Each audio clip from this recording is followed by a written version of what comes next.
नमस्कार दोस्तों, stories with सत्यम में आपका स्वागत है। आज मैं आपको सुनाऊंगा रविंद्रनाथ टैगोर की लिखी कहानी दहेज। कहानी को सुनने से पहले चैनल को सब्सक्राइब करें ताकि आने वाले वीडियोस आप तक पहुंच सकें। 5 लड़कों के बाद जब एक कन्या का जन्म हुआ तब माँ बाप ने लाड़ से उसका नाम निरूपमा रखा।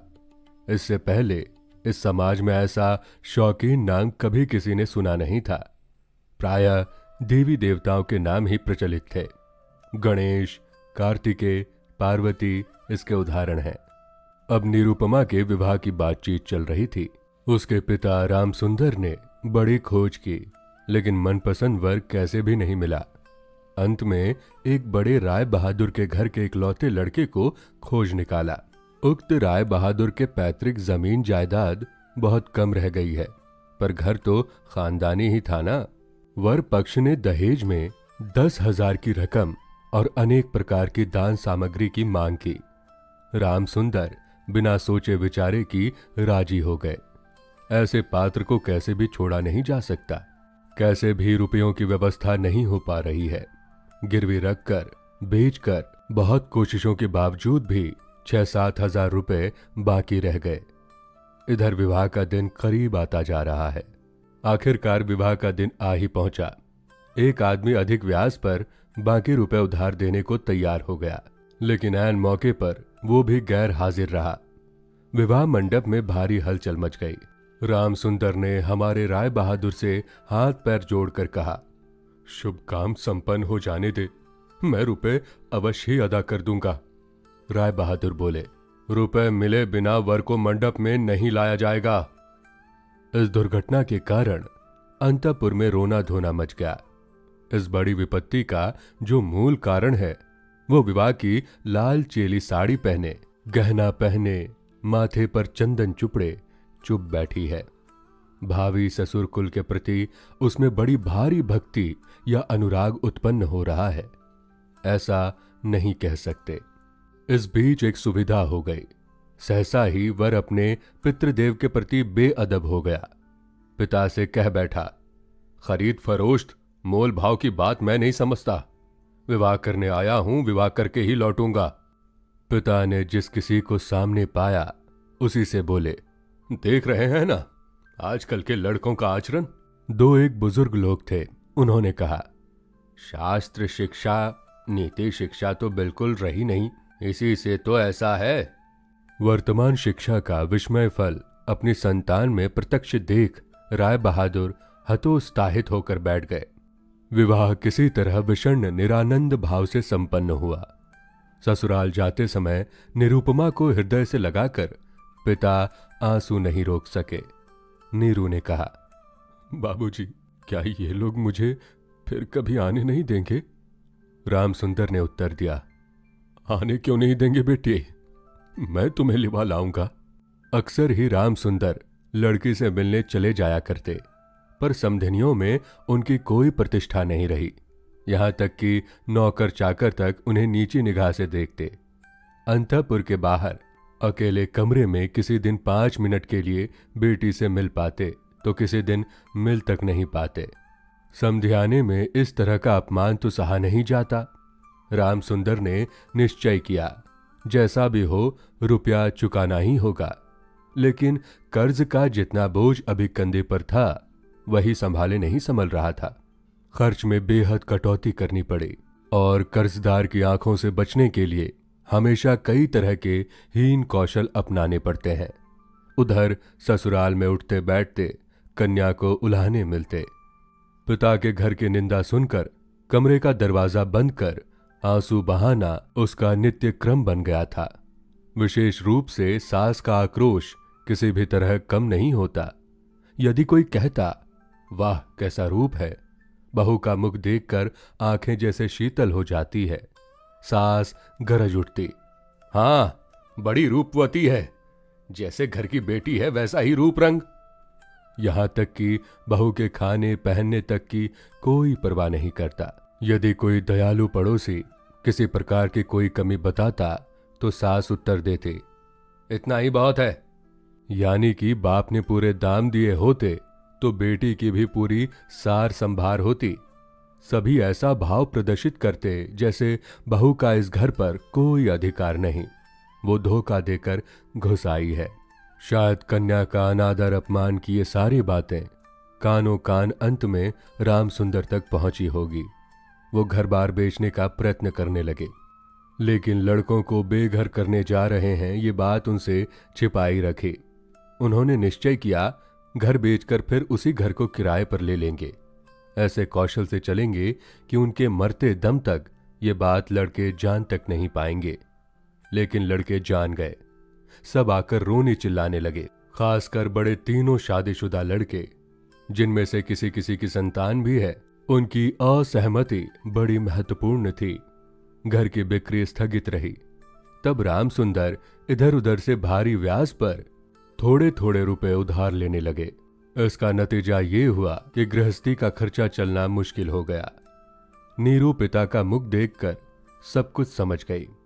वृद्ध के पके केश, सूखा चेहरा और सदा संकुचित भाव में दैन्य दुश्चिंता प्रकट हो आई। कन्या के आगे जब पिता अपराधी हैं, तब वो अपराध अनुपात क्या छिपा सकता है।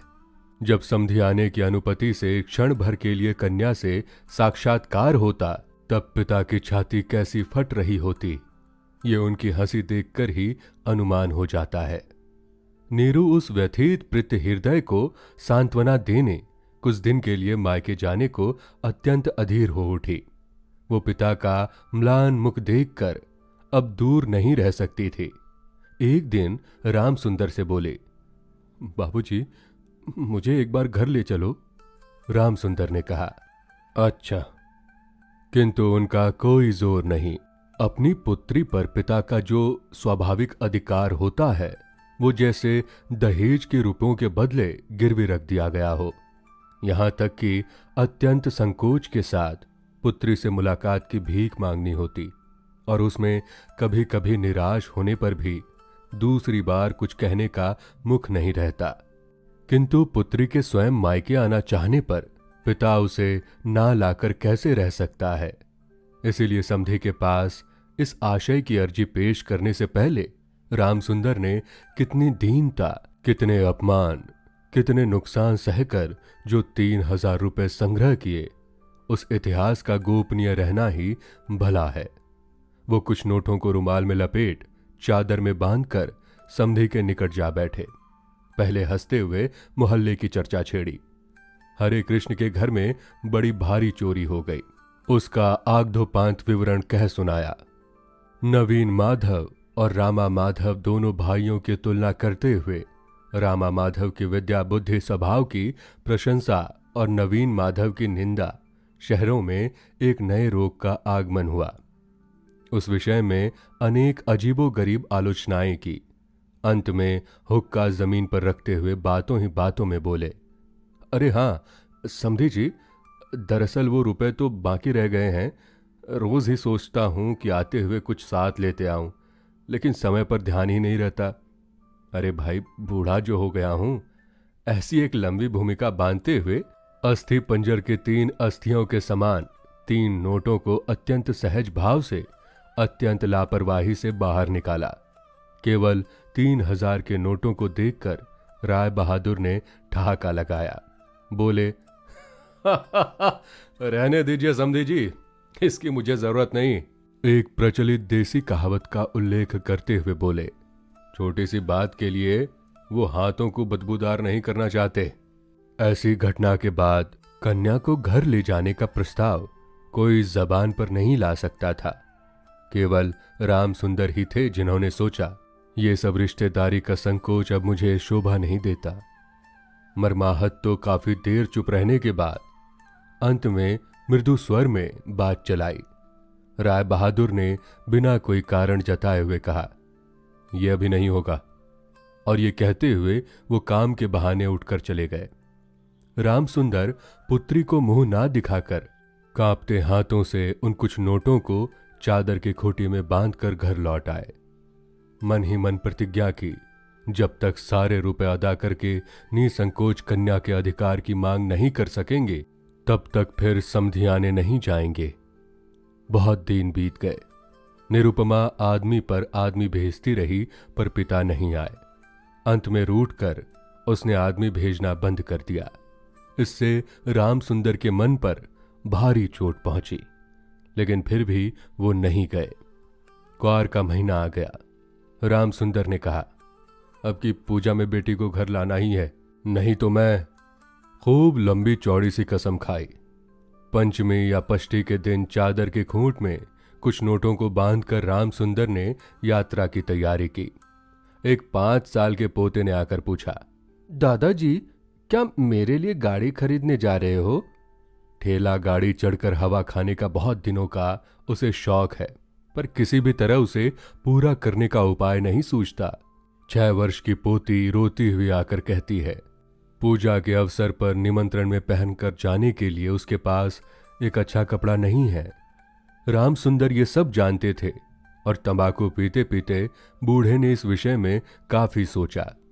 जब राय बहादुर के घर से पूजा का निमंत्रण आएगा, तब उनकी बहुओं को अत्यंत मामूली गहनों के साथ अनुग्रह पात्र दीन के समान वहां जाना होगा।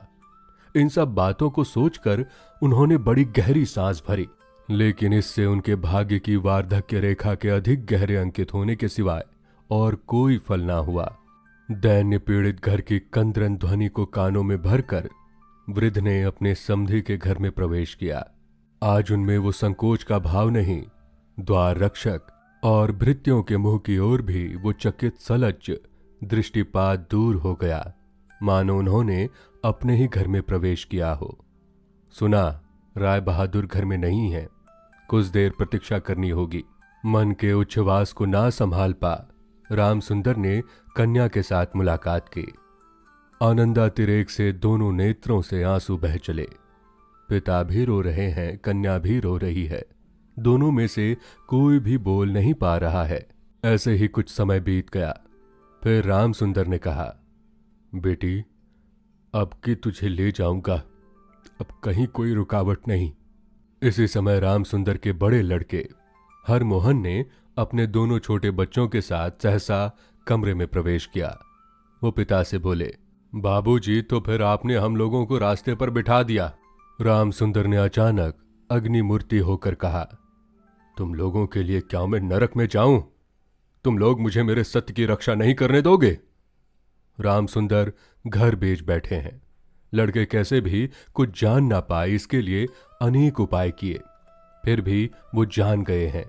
जानकर उनके प्रति अचानक रुष्ट और असंतुष्ट हो उठे। उनका पोता उनके दोनों घुटनों से यथाशक्ति लिपट मुंह उठाकर बोला, दादाजी मुझे गाड़ी नहीं खरीदी। सिर झुकाए रामसुंदर से कोई उत्तर ना पा नीरू के पास जाकर बोला, मुझे एक गाड़ी खरीद दो बुआ। निरुपमा सारा मामला समझ गई, बोली, बाबूजी, यदि तुमने अब 1 पैसा भी मेरे ससुर को दिया तो अपनी कन्या का मुंह फिर कभी नहीं देख पाओगे। तुम्हारी देह छूकर मैं ये कसम खाती हूं। रामसुंदर ने कहा, राम राम राम, ऐसी बात मत कहो।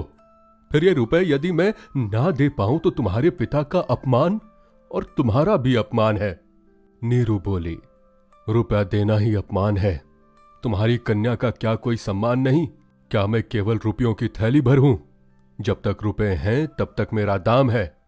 नहीं बाबूजी, ये रुपए देकर तुम मेरा अपमान मत करो।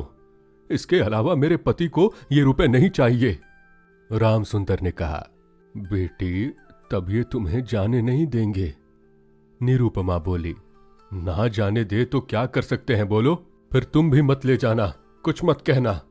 रामसुंदर कांपते हाथों नोटबंदी चादर को कंधे पर डाल चोर के समान सबकी आंखें बचाकर घर लौट गए। रामसुंदर रुपए लाए थे और बेटे की मनाही के कारण वो रुपए दिए बिना ही लौट गए। ये बात छिपी ना रही। द्वार पर कान लगा कौतूहल स्वभाव वाली दासी ने नीरू की सास के पास ये खबर पहुंचा दी। सुनते ही उनके क्रोध की सीमा ना रही। निरुपमा के लिए उसकी ससुराल अब कांटों की सेज बन गई।